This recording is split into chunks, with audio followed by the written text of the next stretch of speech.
Welcome to Dental Business RX. Practice success in 30 minutes or less. Thank you for calling ABC Dental. How good is your treatment acceptance? Really? Have you ever given it an honest, objective assessment?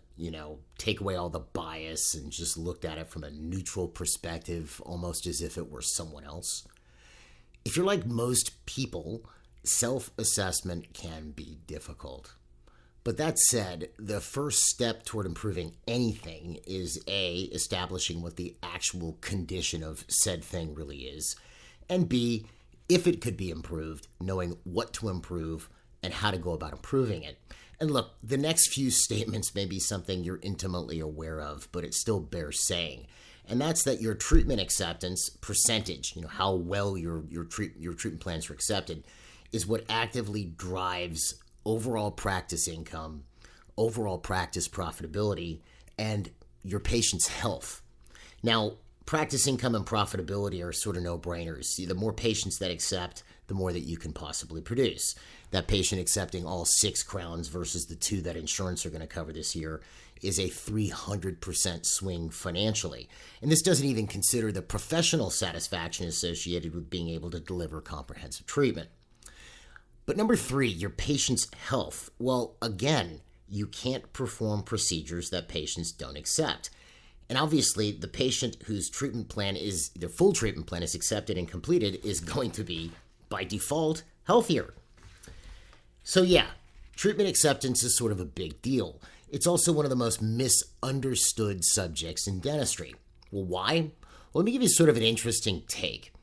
If you look at your practice as a business and you were to compare it to any other service business, what function would treatment presentation and acceptance fall under? Yeah, you know it, sales. And now we're into it, right? Who the heck wants to sell? I mean, that's why you became a doctor, right? Well, hate to tell you, it is what it is. It is sales. It's the job where you explain to the customer what you found, what you want to do about it, how much it's going to cost, and work out how they're going to pay. And that can be rough because when it comes to money, people can lose their minds. And that's why treatment acceptance is a misunderstood subject. It's actually, rather than misunderstood, it's a subject people don't really fully want to understand because they know what it is, but they don't want to admit it. It's either not defined as sales or strange workarounds are thrown in because no one wants to sell. So we come up with strange ideas on the subject. We'll, quote unquote, educate patients, which you should, obviously, with home care and things like this. But to me, patient education is a little bit different than actually getting a patient to want what they need. And the good news? The best sales are not done by being a sketchy salesperson. They're done through strong communication, having an ability and willingness to persist, being able to handle objections, and a genuine desire to help.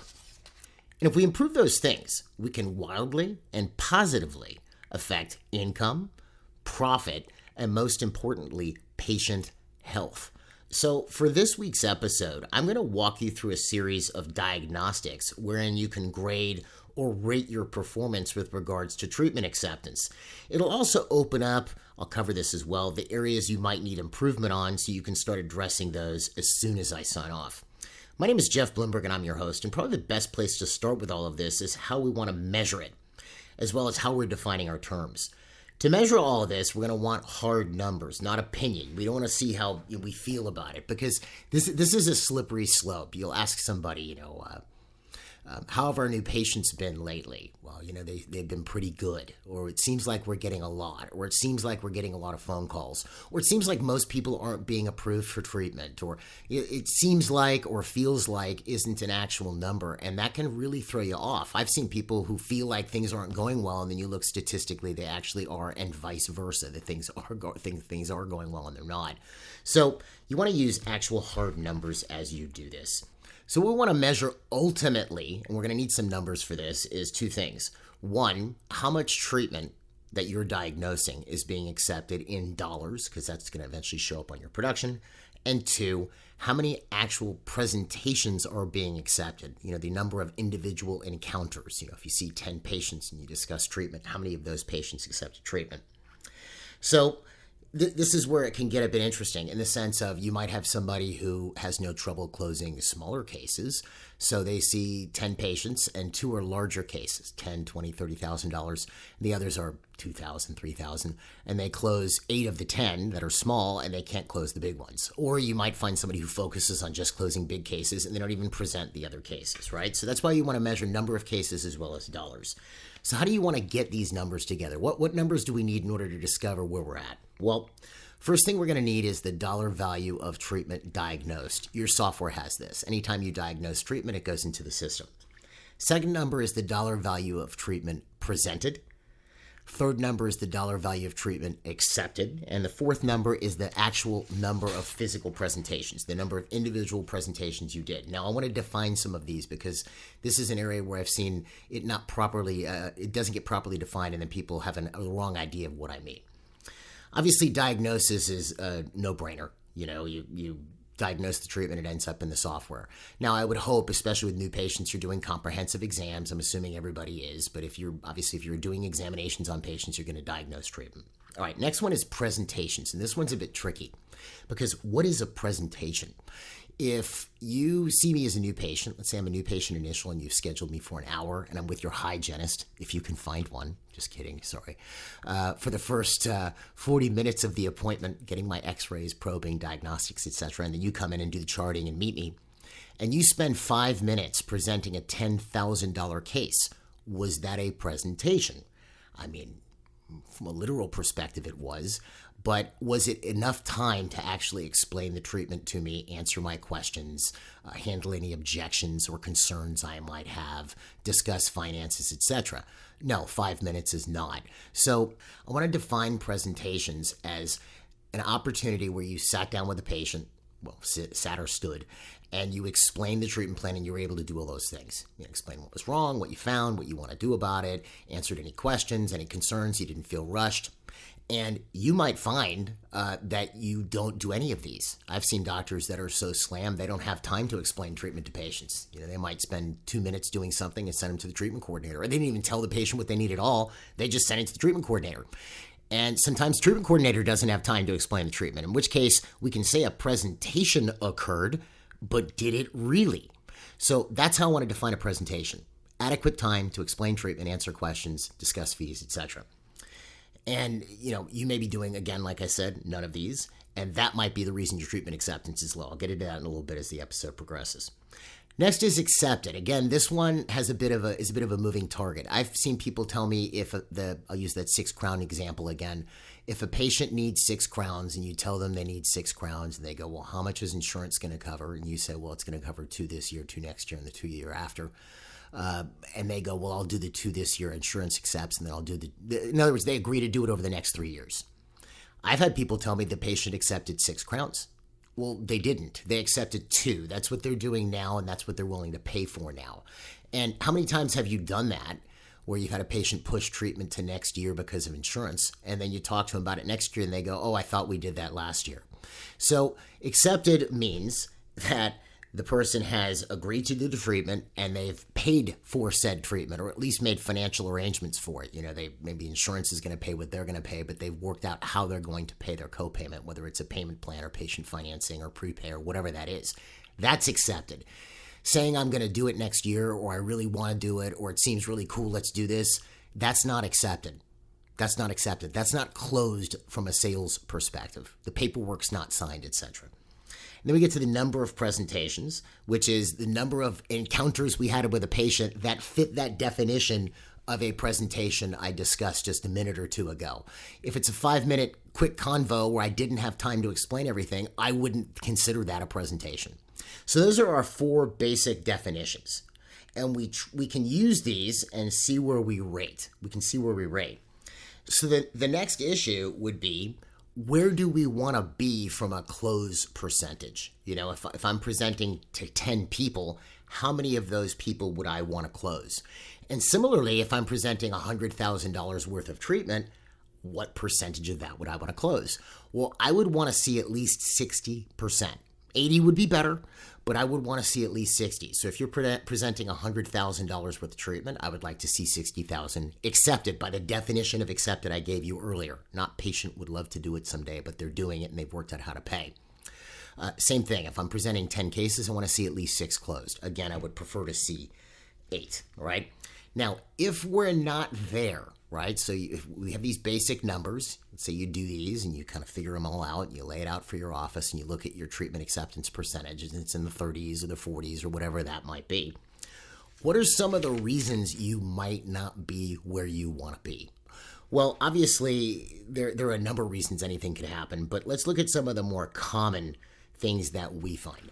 So the first one would be, the not enough time to present. And we're not really doing presentations by the definition of a presentation that I gave you. And I've talked about this on the podcast before, where you actually have to have time to present treatment.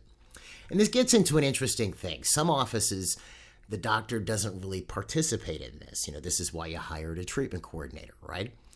Now, I'm going to give you an interesting take on this. So here's my thought. First thing is as the doctor, you should be able to close treatment plans.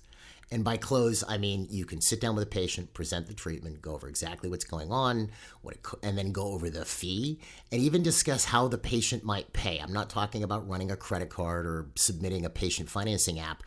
So let's say I'm your patient and I have a $10,000 treatment plan. What would I expect you to be able to do? You'd be able to take me from beginning to end, meaning you'd walk me through all of the enlightenment steps, what's wrong, what's going on, what you want to do to fix it, why we want to fix it now, what happens if we don't fix it, do I really want to do it, do I have any questions, all right, good, here's the fee, it's $10,000, I might say something like, wow, that's a lot of money, I don't know how I'd pay for something like this, and you go, okay, good, well, how would you normally pay for something like that, and I might go, well, I could put it on a credit card, or could I do a payment plan?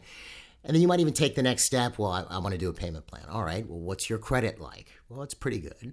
And how much do you think you could pay per month? Well, I think I could pay it off over 2 years. All right. Well, then I would be a potential candidate for 2-year financing, in which case I'd assume your treatment coordinator is there with us. You would turn me over to your treatment coordinator to go do financing. That's what I'd expect you to be able to do. Now, what happens is you'll have somebody who can't do that. You have a doctor who doesn't want to discuss money, is concerned about patients being worried, thinking that they're all about the money or something like this, or feels uncomfortable with it or whatever. And they may or may not get into the diagnosis with the patient and then send it off to a treatment coordinator. Now, I have a problem with this because then you're completely subject to your treatment coordinator. If for whatever reason your treatment coordinator decides to move out of town or take another job, you'll see a crash in your collections. I think that's a mistake. So I think you should be able to do that. This is what we teach our clients. You have to be able to do that. Now, we do have clients whose offices have gotten busier and bigger to where they're just going over the basic treatment, maybe the little bit about the fee and sending them off with the treatment coordinator and not getting into how financing is going to be taken care of. They let the treatment coordinator do that. But usually in those situations, A, the doctor can sell, and B, the treatment coordinator can also sell. And they have a good working relationship, and they've established that relationship, and it's been going for some time. The only reason I say this is I want you to be able to stand on your own 2 feet. If you can't sell and you have a private practice, you're not subsidized somehow, but you have a private practice and you're expecting to have patients come in, diagnose treatment, and explain to them what they need, and they're going to have to pay for it so that your practice runs, and you want to be successful because you spent a lot of money going to school and a lot of work, well, then you have to be able to sell. And this is why at MGE we do the MGE Communication and Sales Seminars. Talked about these before on the podcast. I'll put a link to it on the episode webpage. This is 9 days of training where we teach communication skills so that you can effectively communicate with patients and get them to want the treatment that they need. It's my shameless plug of the episode. But if you can't sell, you're going to have trouble making your business work. And again, sometimes I find taking it outside of one's own situation makes it easier to think with it. But imagine any business that had products to sell or services to sell, and the person doing it couldn't sell. Maybe they could be the best technician in the world. I mean, not to compare healthcare to auto repair, let's say, but let's say you had the finest mechanic or auto repair person on planet Earth, but they couldn't sell their services. Well, they wouldn't do a lot of auto repair. it would be unfortunate because the world would be robbed of those skills. Well, how many times do you think I've seen that happen with a clinician? They're a great clinician. They just can't get patients to understand what's going on and why they need it and whatever, so that the patient wants to pay. Because it's not a matter of being able to trick people into being able to pay. It's a matter of getting them to want to do whatever it is you're explaining. And that's the sales skill. So that's why if you can't sell, it's going to be a rocky road in private practice. Rocky road. Anyway, so first thing I would look at if I was looking to debug if someone wasn't selling, based upon the stuff I've just covered with you, let's say you look and your case acceptance percentage is low, is do you have enough time to actually do the presentation? This is how I got into this in the first place. Let's say you find that you're slammed and or you're just not allocating time to actually present treatment. Well, then I would start allocating some time to do it. Now, if you have problems with that, I'll talk about that in a second. But that would be the first thing I would do, is make sure I actually have time to present. And there's a couple different things you can do here, because part of the issue in dentistry is we allocate time for diagnosis and we allocate time for actual treatment, but we don't allocate time for patient interface or sales, okay? So you could do a few things here. You could set up some time or set aside some time in the mornings and right after lunch, where you could call it consult time. You could schedule patients for consults there. You could take your new patient appointments, and if you do a little bit more work at the front desk with your intake form, you can't always be 100% with this, but you can more or less determine which patients might need comprehensive treatment and which might not. So if I call your practice and I go, I'm missing 2 teeth, and I've got pain and sensitivity to cold on the upper part of my mouth, and in other words, it sounds like I might have the need for comprehensive care. Well, you might book me if I'm calling for an initial for an hour and a half, so that the diagnosis and everything else can be done in the first hour, and then the exam, and then you've got an extra half hour to actually explain the treatment. There's a number of different ways you can do this, where you can actually book some time where you actually have time to sell. The other thing I would do, and I'm going to go off on this if I take off on this too hard, but is put some order in your schedule. This is something, it's a scheduling. There's a few lost arts that I've noticed that have been lost over the last 20 or 30 years. One of them is scheduling, and the other is probably AR management. AR management is terrible these days compared to how it was in the 90s. But the schedules aren't managed the way that they used to be. It seems like patients are just stuck in slots as opposed to actually booking them for the correct amount of time needed to do whatever procedure it is. And I would always book, if you had a scheduling policy, I would always make my scheduling policy have a little bit of extra fat in it. So if a procedure took, let's say, 50 minutes actually from start to finish, patient is seated, patient leaves, let's say for a single crown prep, patient comes in, you numb them up, you spend 20, 30 minutes prepping and doing the temp, and then the last 10 minutes the assistant dismisses them and does the post-op instructions. If it takes 50 minutes, I might book an hour, because then I've got an extra 10 minutes here or there, which I can use. In certain cases, I might then find 20, 30 minutes where I can actually sell. Anyway, that's my 2 cents. Next thing you might find, based on if you got these sales diagnostics I brought up earlier, those 4 statistics, is you might find that you're closing smaller cases, but you're not closing larger cases. Smaller case, no problem. Larger case, you run into issues. So this could be one of 2 things. This could be a sales thing, or this could be a time thing.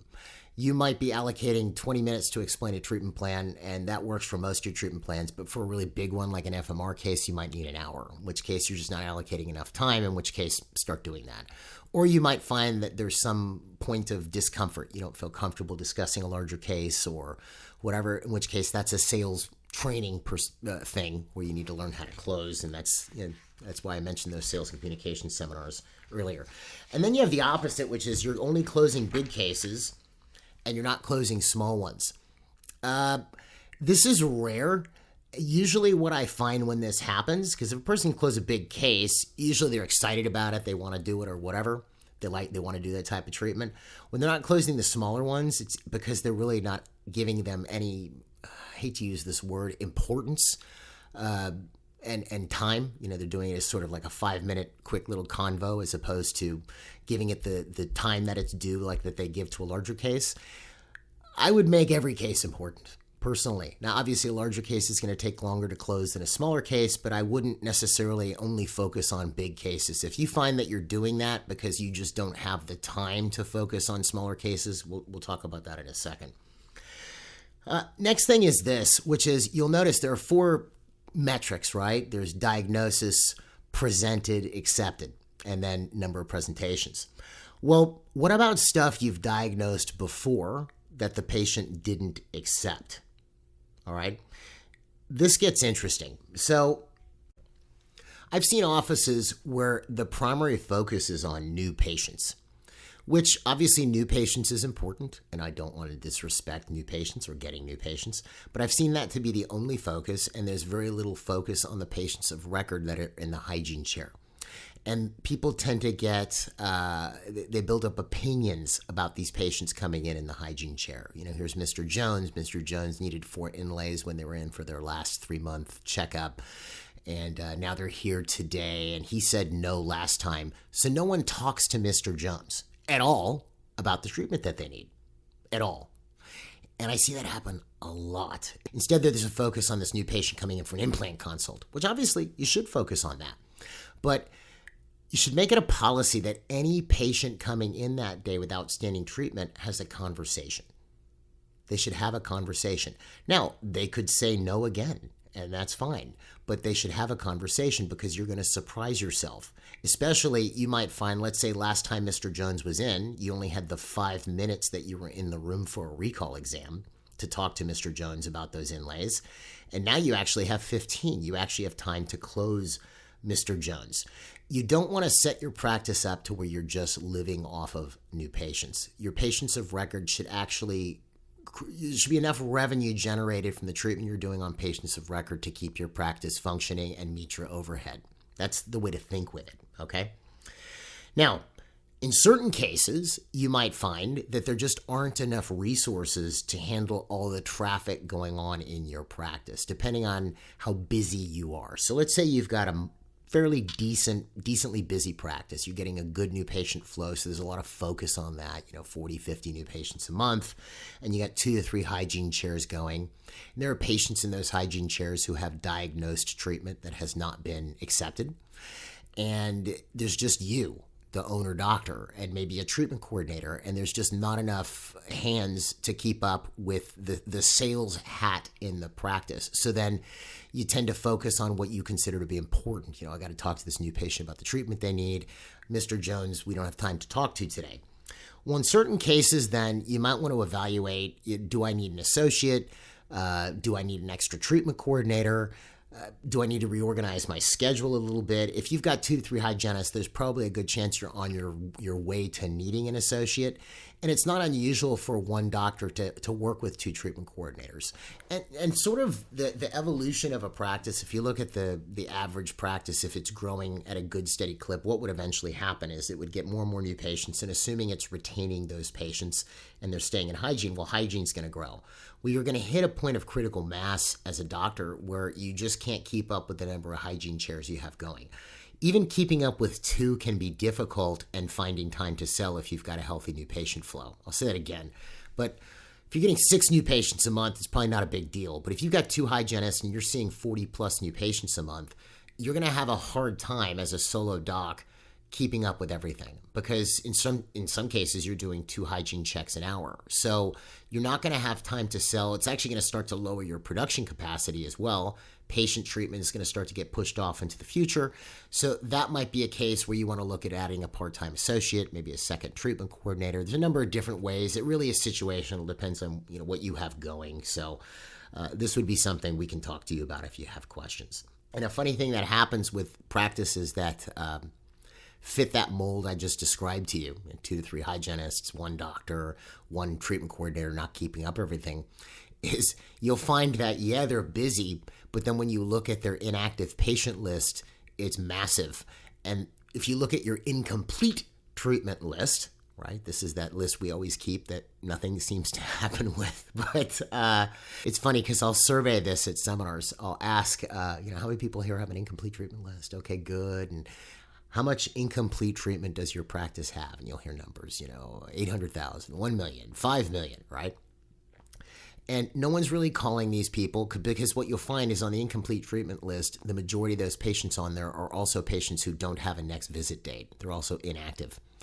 So you went through all this work to get this patient, get them accustomed to your practice, meet them, spend time with them, diagnose them, etc. And then nobody's really following them up. So you may be busy, but then you might have all of these patients a record that you're also not tracking down and following up to get back into the practice, in which case, if you already think you need an associate now, if you were to get those folks back, you might need two. So this is something to think with in the long run. And this is also what a treatment coordinator would be doing. Again, let's say it's you and a treatment coordinator and 2 to 3 hygienists, and the treatment coordinator is just keeping up with present traffic. Well, not even. You guys aren't keeping up with all the present sales traffic. Part of the treatment coordinator job is they should be spending a good chunk of their day on the phone calling the incomplete treatment list and getting these patients back into the practice. Specifically, there might be patients who aren't due for hygiene, in which case they can get them back for you to just look at them, maybe see if they're staying stable. And if they're overdue, the treatment coordinator can schedule them for their hygiene appointment. Then they come back, they see you again, and the whole sales process begins anew. Neither here nor there. I just figured I'd throw it out there. But, if you find yourself in this situation where you're just really busy, you can't keep up everything or whatever, there's a number of things you can do. Add associates, add treatment coordinators. The other thing, which I didn't mention earlier, is let's say you're 70 to 80% in network. Well, let's paint this scenario for a second. You're too busy, you can't keep up, you don't really have time to sell, and you're 70 to 80% in network. Well, that's a really good time to maybe, if you wanted to lighten the load a bit, start dropping plans. Now, the funny thing is, though, if you drop plans and you do it correctly, you're not going to lose much in the way of patients. So it doesn't necessarily solve the problem. But if you start dropping plans, one thing that will happen is you're able to start charging your normal full fee for things, in which case then you have the financial resources to do more within the practice, hire more people, etc., right?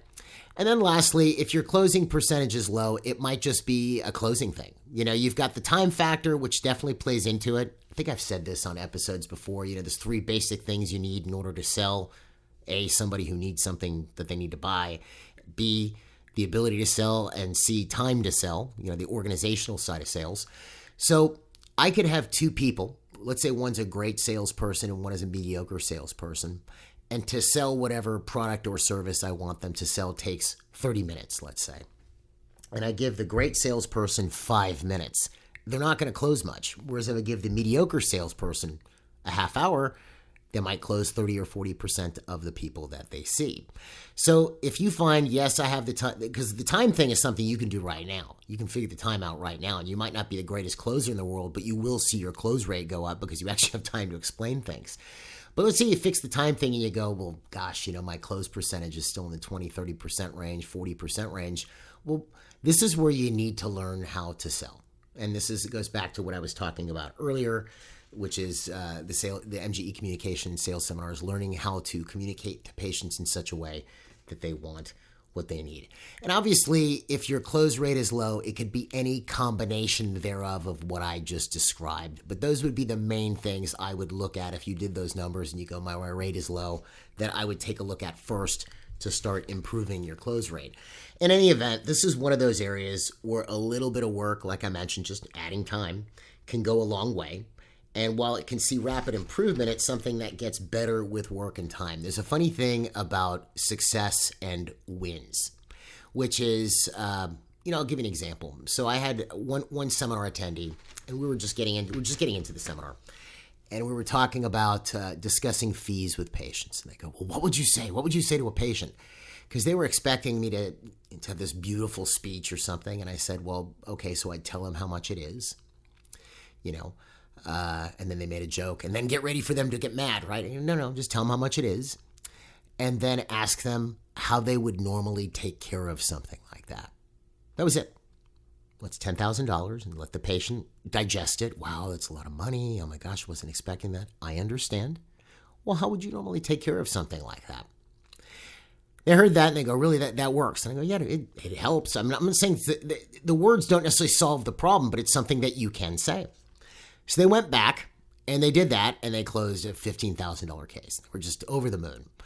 the fact that they were able to close a case gave them confidence on their ability to close more cases. Obviously, there was more to learning how to handle objections that we went over in this seminar. The whole seminar wasn't about that. But wins breed wins. When you have success, it breeds success. So start doing this. Start simply. If you find that you don't have time to present or you're not spending time, start there. If you find that you're not going over fees with patients, start there. Right? Start with something and have a win, and then you'll find it makes you more confident walking into doing something similar to that next time. And then if you really, like I said, want to get a handle on this subject, really learn how to sell. You owe it to yourself, especially if you're in private practice, because that's what's going to drive the long-term success of your practice, and it also contributes to patient health. And this is something that the sooner you start to see the benefits. And, ultimately, if more of your patients accept what they need, you not only have a healthier practice, but you have a healthier patient base, as well as, you're just happier, you're having more fun doing what it is that you're doing. Anyway, simple episode this week. I hope this helps. I've got the link to the MGE communication and sales seminars on the episode webpage. If you want to find out more about MGE, you can find us online at mgeonline.com or call us at 800-640-1140. Folks, have a great week, and we'll see you at the next episode.